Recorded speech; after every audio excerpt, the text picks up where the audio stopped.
Meus amados, nós vamos abrir a palavra de Deus no livro de Apocalipse, capítulo 1.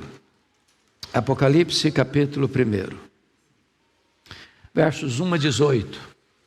Revelação de Jesus Cristo que Deus lhe deu para mostrar aos seus servos as coisas que em breve devem acontecer, e que ele, enviando por intermédio do seu anjo, notificou ao seu servo João, o qual atestou a palavra de Deus e o testemunho de Jesus Cristo quanto a tudo o que viu. Bem-aventurados aqueles que leem e aqueles que ouvem as palavras da profecia e guardam as coisas nela escritas, pois o tempo está próximo. João, às 7 igrejas que se encontram na Ásia, graça e paz a vós outros, da parte daquele que era e que há de vir, da parte dos 7 espíritos que se acham diante do seu trono, e da parte de Jesus Cristo, a fiel testemunha, o primogênito dos mortos e o soberano dos reis da terra, aquele que nos ama e pelo seu sangue nos libertou dos nossos pecados e nos constituiu reino, sacerdotes para o seu Deus e Pai. A ele a glória e o domínio pelos séculos dos séculos. Amém.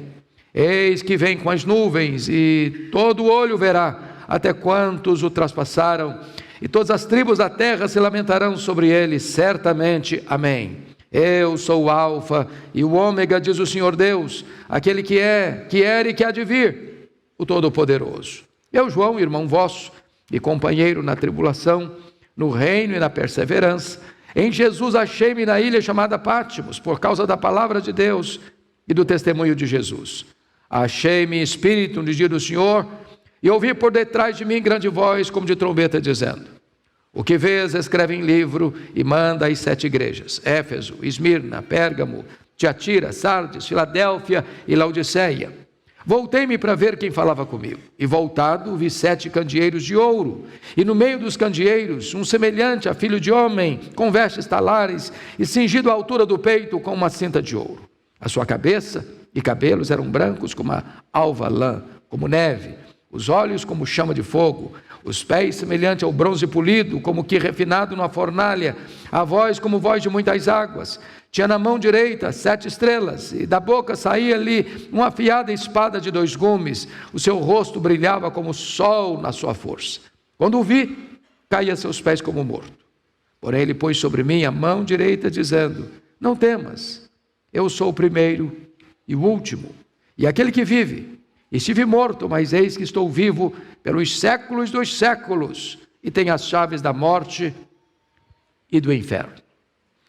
Meus amados, eu gostaria de hoje tratar com vocês sobre a pessoa e a obra do nosso glorioso Redentor. Esse texto é um dos mais belos e eloquentes de toda a Bíblia na descrição de quem é o nosso Redentor. É um dos textos mais claros daquilo que ele fez por nós, trazendo ao mesmo tempo as consequências disso para a nossa vida. O tempo era muito difícil, os anos eram os mais sombrios.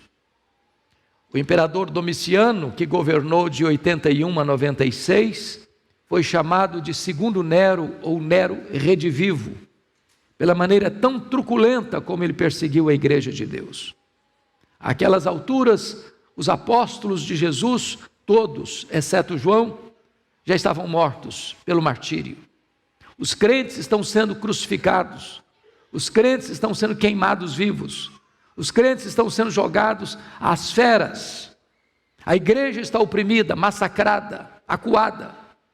O último representante do colégio apostólico, o apóstolo João, já idoso, pastor da igreja de Éfeso, capital da Ásia Menor, agora é deportado para esta ilha vulcânica, para esta colônia penal, a ilha de Pátimos, no Mar Egeu. Parecia que o fim estava decretado sobre a igreja sofrida e massacrada daquele tempo. Mas quem está no trono é Deus, quem governa é Deus. Quem tem o poder de mudar o placar do jogo é Deus. Quem tem o poder de virar a mesa da história é Deus. E Deus reverte essa situação, porque quando João está na ilha de Pátimos, parecendo que tudo estava perdido, Deus revela para ele o futuro. as coisas que não talvez aconteçam, as coisas que podem acontecer, mas o Senhor revelou para ele as coisas que devem acontecer. E a primeira coisa que João tem a contemplação é exatamente da pessoa do nosso glorioso Redentor. Nas horas difíceis da vida, mais do que tudo é importante você e eu sabermos quem é Jesus, qual o poder que Ele tem, que controle Ele tem da história, quem é Ele.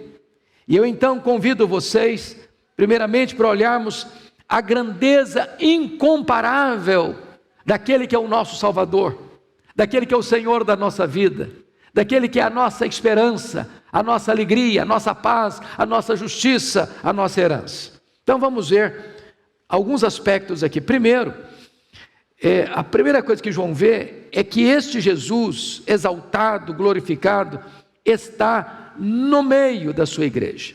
Veja comigo o versículo 12 e 13. Você pode ler em voz alta comigo, por favor? Vamos juntos? Voltei-me para ver quem falava comigo, e voltado, vi 7 candeeiros de ouro, e no meio dos candeeiros, um semelhante a filho de homem, com vestes talares, e cingido à altura do peito, com a cinta de ouro. A primeira coisa que você vai notar, é que João tem uma visão de Jesus como rei, e ao mesmo tempo, como sumo sacerdote. Ele governa, e ele intercede. Ele está no trono, e Ele está intercedendo por você. A história parece estar à deriva, mas não está. A história parece estar fora de controle, mas não está. O Rei dos Reis está sentado no trono.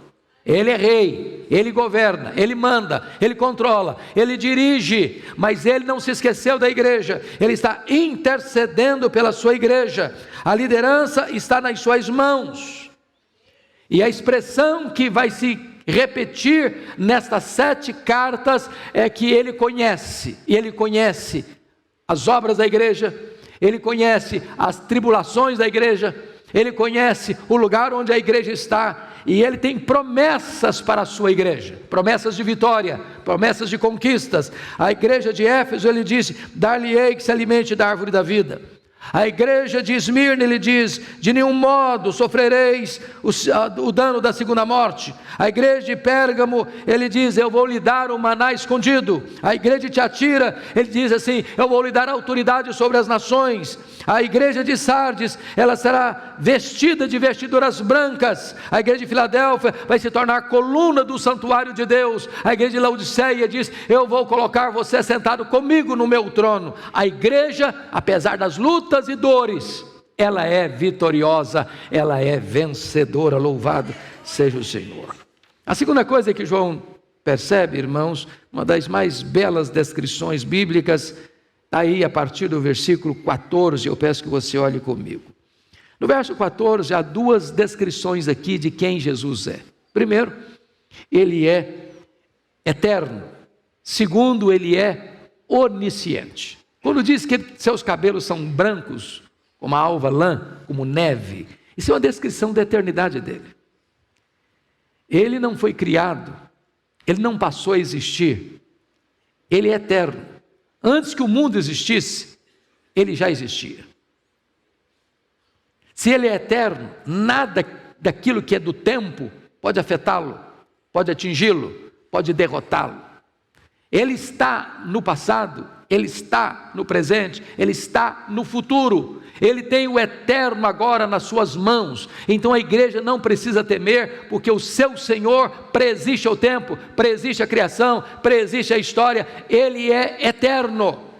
Mas o texto vai nos informar que os seus olhos são como chamas de fogo. E essa expressão figurada é uma descrição de que Ele é onisciente. Ele tudo sabe, Ele tudo vê, Ele tudo conhece. O sofrimento que a igreja está passando não está fora do seu alcance e do seu conhecimento. Ele conhece você, Ele conhece o seu nome, Ele conhece a sua história, Ele conhece o seu passado, Ele conhece o seu presente, Ele conhece o seu futuro. Nada escapa do seu conhecimento. Ele conhece a igreja, Ele conhece exatamente como você entrou aqui hoje, nesta manhã. Mas notem comigo o versículo 15, que João prossegue nesta análise para trazer mais 2 atributos do nosso glorioso Redentor. Primeiro, veja você, seus pés semelhantes a bronze polido, como que refinado numa fornalha. Isso trata da sua onipotência. Ou seja, ninguém pode resisti-lo. E a Bíblia diz que ele vai esmagar debaixo dos seus pés, vai colocar debaixo dos seus pés todos os seus inimigos.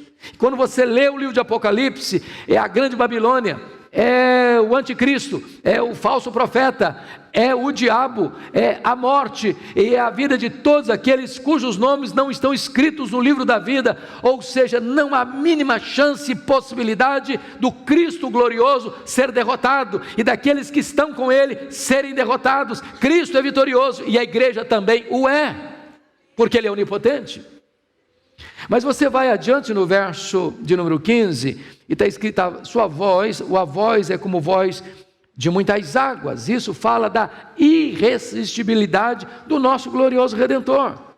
Conforme foi lido aqui hoje, o tema deste ano é que a voz dele é poderosa, é irresistível. Quando ele fala, as coisas acontecem. Quando ele manda, as coisas precisam acontecer, porque ele é irresistível. A sua voz despede chamas de fogo, a sua voz faz quebrar os cedros do Líbano, a sua voz despede, faz tremer o deserto, a sua voz é irresistível. Ele manda, o sol para, ele manda, as estrelas aparecem, ele manda e um verme obedece a sua voz, ele manda e uma mula profetiza, ele manda e os anjos saem para obedecer a sua voz, ele manda e os demônios têm que se retirarem, ele manda e a sua voz é poderosa e irresistível. Louvado seja o seu nome.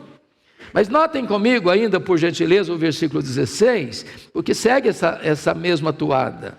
Tinha na mão direita 7 estrelas, da sua boca saía uma afiada espada de 2 gumes, o seu rosto brilhava como o sol na sua força. Quando diz, meus amados, que da sua boca saía uma afiada espada de 2 gumes, significa que ele é vitorioso na batalha. É muito curioso que as pessoas pensam que a batalha do Armagedon vai ser uma batalha de enfrentamento de grandes exércitos, com armas poderosas. Quando você vai ler a Escritura, você vai perceber que Armagedon é muito mais um emblema do que uma geografia. Quando você vai em Israel e olha o vale do Armagedon, não tem nem espaço para poderosos e numerosos exércitos se acamparem ali. E a única arma que vai ser acionada nessa batalha final da vitória de Cristo sobre os seus inimigos é a espada afiada que sai da sua boca. Não vai ter armas nucleares, não vai ter bombas atômicas, não vai ter carros aparelhados de guerra. Não. A vitória vai ser desta espada afiada que sai da sua boca. Ele vai matar o anticristo com o sopro da sua boca. Ele é o vitorioso, ele é irresistível, ninguém pode detê-lo, bendito seja Deus. Mas ele, diz o texto, é glorioso, porque o seu rosto brilha como o sol do seu fulgor. João não está vendo mais aquele Cristo suando sangue do Getsemane. João não está vendo mais aquele Cristo esbordoado e cuspido do sinédrio judaico. João não está vendo mais aquele Cristo espancado e vilipendiado do pretório romano. João não está vendo mais aquele Cristo exangue que caminha pelas ruas de Jerusalém, debaixo de apupos e vaias de uma multidão ensandecida. João não está vendo mais aquele Cristo pregado naquele leito vertical da morte. João está vendo o Cristo ressurreto, o Cristo vitorioso, cujo rosto brilha como o sol no seu fulgor. Esta é a presença, este é o sinal do Cristo a quem adoramos nesta manhã. Mas olhe comigo, por gentileza, ainda os versos 17 e 18, porque aí tem 2 informações importantes. Primeiro, ele venceu a morte. Versículo 18: e aquele que vive, estive morto, mas eis que estou vivo pelos séculos dos séculos. A Bíblia chega a dizer em 1 Coríntios que se os sábios deste mundo soubessem do plano de Deus, jamais teriam crucificado o Senhor da glória. Porque o que os homens fizeram, judeus e gentios, Pôncio Pilatos e as autoridades judaicas: vamos matá-lo. Ao matá-lo, estabeleceremos a nossa vitória sobre ele. Ele será eliminado, ele será calado, ele será parado. Mas diz a Escritura que, como que num projeto de sabotagem divina, quando mataram Jesus, quando crucificaram Jesus, quando sepultaram Jesus, pensando que ali estava a vitória deles, o Senhor Jesus entrou nas entranhas da morte, arrancou o aguilhão da morte, matou a morte e ressuscitou, inaugurando a imortalidade. Ele venceu a morte não tem mais a última palavra, o túmulo gelado não é mais o nosso último endereço. Você e eu que cremos nele, ele que é a ressurreição e a vida, nunca mais morreremos eternamente, já passamos da morte para a vida, porque Jesus é o Senhor da nossa história e da nossa vida, o conquistador da morte. Mas ainda notem vocês, que Jesus é mais do que isso, ele é o restaurador. João, que era o mais próximo discípulo de Jesus, que reclinou no peito dele, na ceia, lá no cenáculo, quando vê o Cristo glorioso, ele é tão impactado que ele cai como morto aos seus pés. Ninguém pode ver a glória de Deus sem ser impactado. Mas o Senhor põe a mão direita sobre ele e diz: ô João, fique com medo não, não temas, eu sou o primeiro, eu sou o último. Eis que eu estive morto, mas estou vivo pelos séculos dos séculos e tenho as chaves da morte e do inferno. Você e eu não adoramos o Cristo que esteve vivo e está morto. Você e eu adoramos o Cristo que esteve morto, mas está vivo pelos séculos dos séculos.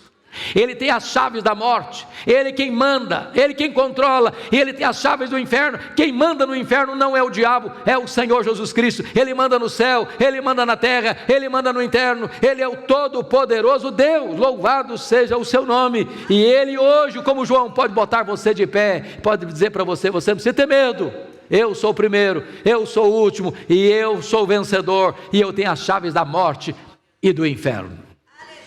Mas, meus irmãos, notem comigo, o segundo ponto desta meditação, agora não é apenas a grandeza da pessoa dele, mas uma descrição magnífica da gloriosa obra que ele realizou por nós. Então vamos ver, em primeiro lugar, veja o versículo 5 comigo, parte B. Aquele que nos ama e pelo seu sangue nos libertou dos nossos pecados. Você já parou para perceber a grandeza desta verdade? Ele ama você. Os puritanos da Inglaterra do século 17 costumavam fazer a seguinte colocação: você acha pouco o fato de você ser amado por Deus, amado por Jesus? Você acha pouco isso? E ele amou a você, ele amou a mim, não porque viu em nós algo que merecesse ser amado.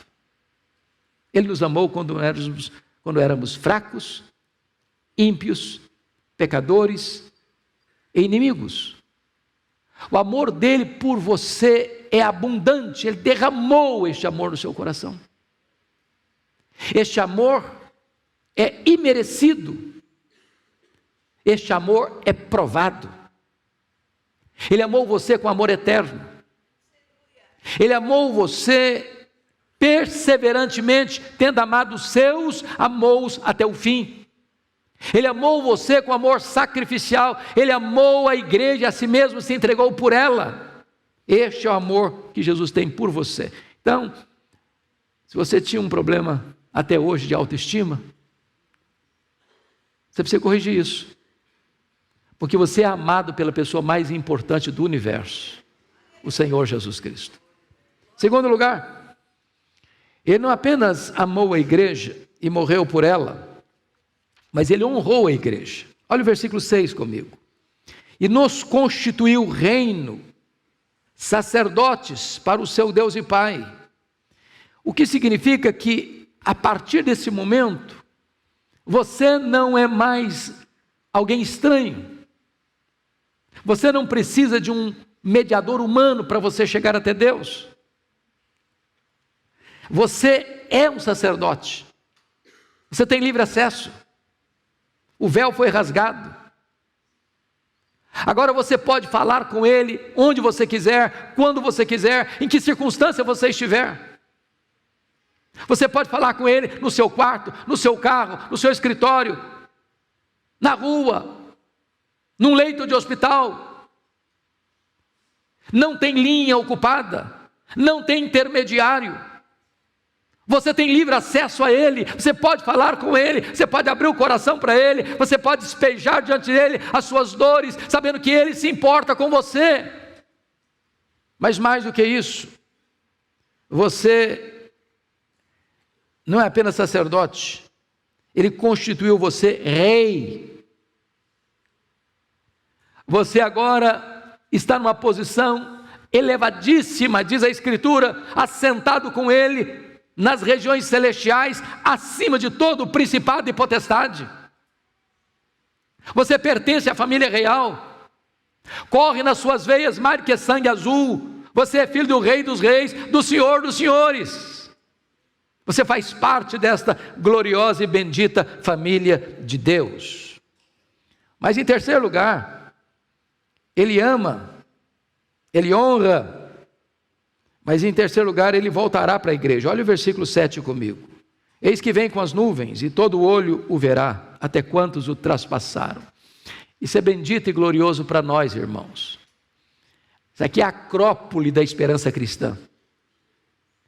Isso aqui é o pináculo da nossa fé. Isso aqui é a consumação da história. É que Jesus voltará. Os homens tentam esquecer este fato. Outros tentam cancelar esta agenda, mas isso é impossível. Jesus voltará. Primeiramente, Ele voltará pessoalmente. Ele não vai enviar um embaixador. Não será Miguel, nem Gabriel, nem um querubim, nem um serafim, nem um anjo. Ele mesmo voltará. Segundo, essa vinda será visível, todo olho verá, até aqueles que o traspassaram. Sabe o que significa isso? Aqueles que condenaram Jesus, que prenderam Jesus, que cuspiram em Jesus, que açoitaram Jesus, que vilipendiaram a Jesus, vão ressuscitar. Uns para a ressurreição da vida, outros para a ressurreição do juízo, e eles terão que ver o Cristo glorioso vindo na sua majestade e glória, para receberem dele um juízo eterno. Ele virá. Não haverá caverna tão escura, não haverá deserto tão remoto, não haverá montanha tão gelada, não haverá uma fortaleza tão grande que possa impedir todo o olho de ver Jesus vindo na sua glória e majestade. Mas esta vinda será audível ao ressoar a trombeta de Deus, ouvida a voz do arcanjo. Eu imagino que não haverá um sonido tão eloquente, tão retumbante, como este que vai acontecer quando Jesus voltar.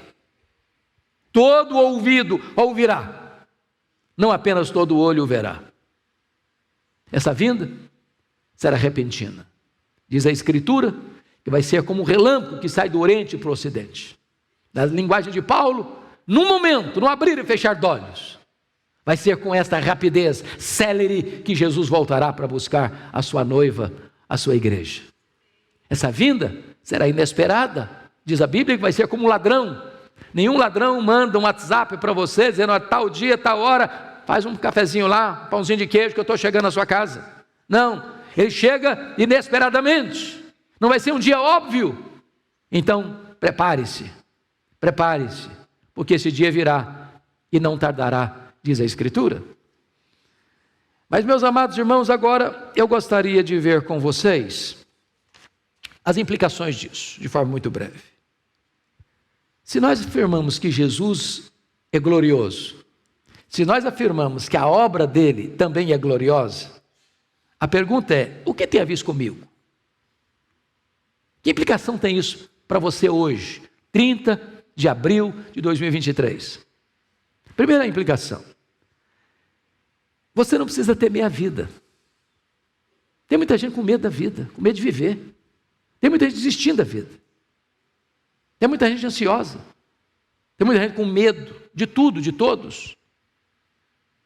Eu quero dizer para você que Jesus está no trono. E Ele está mostrando para João as coisas que em breve devem acontecer. Você olha para o cenário internacional hoje, é sombrio. Você olha para o Brasil hoje, o cenário é sombrio. Você olha hoje para o cenário religioso no mundo, parece que o cerco está fechando. Parece que dias sombrios está aí à porta. Mas o nosso glorioso Redentor está com o livro da história em suas mãos, e ele venceu para abrir o livro e desatar os seus selos.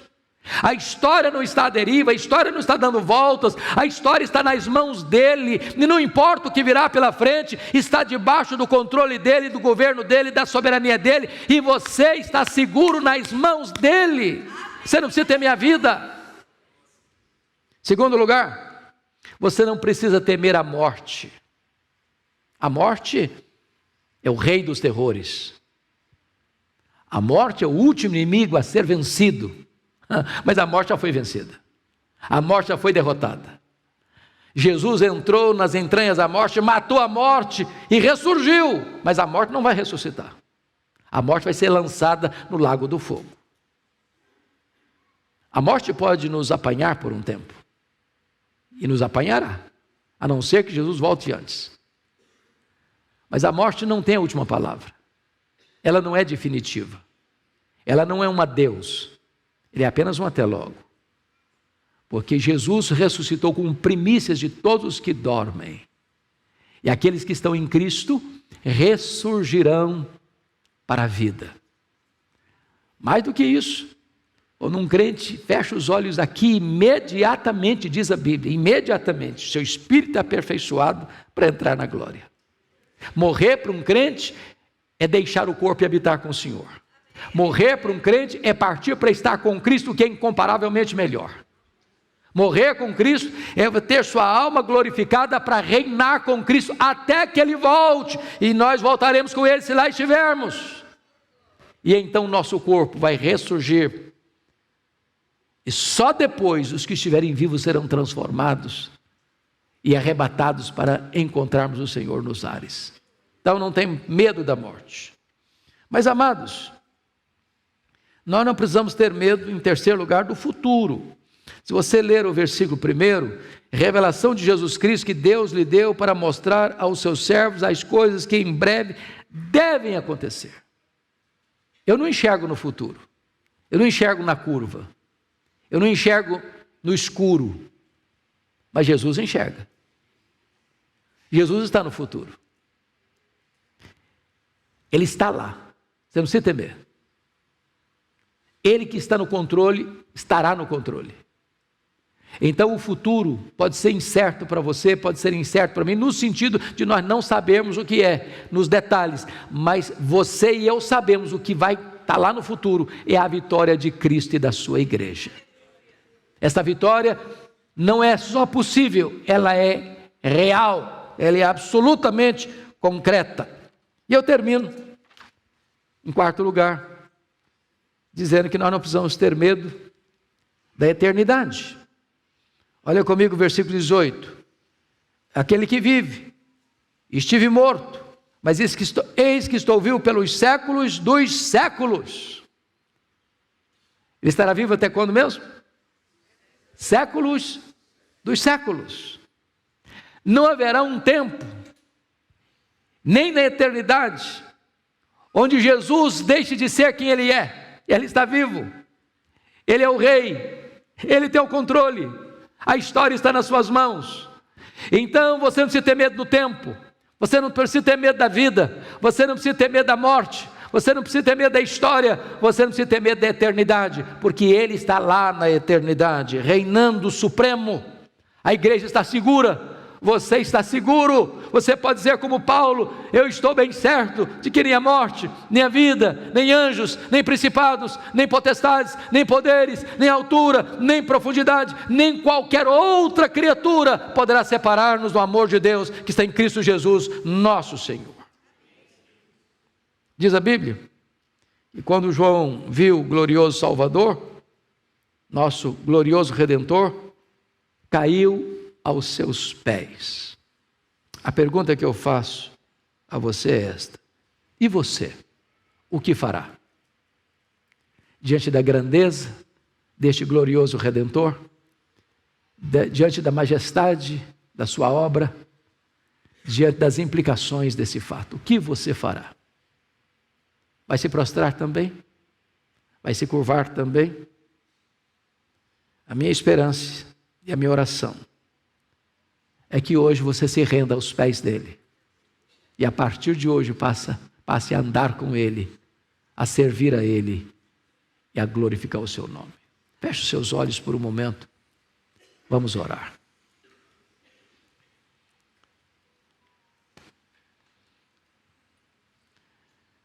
Ó Deus, nós ficamos extasiados diante da beleza, da majestade, da glória excelsa e inefável do nosso glorioso Redentor. Nós estamos confrontados nesta manhã pela grandeza da sua obra, pois nos amou, morreu por nós, nos elevou à posição de sacerdotes e reis,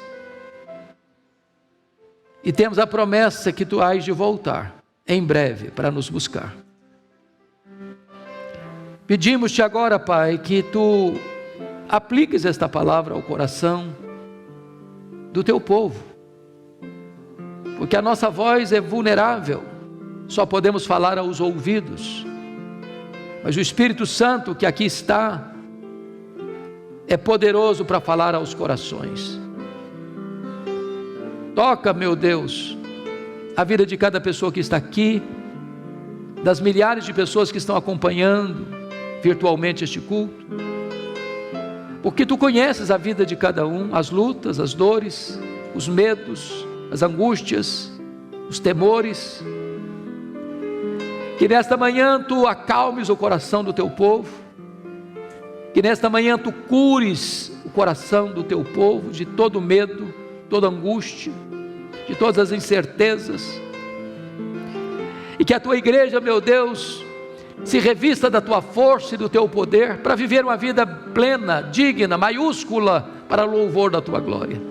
Fica conosco, Senhor, segura firme na nossa mão, guia-nos com teu conselho eterno, até nos receberes na glória. Assim oramos em nome de Jesus, amém.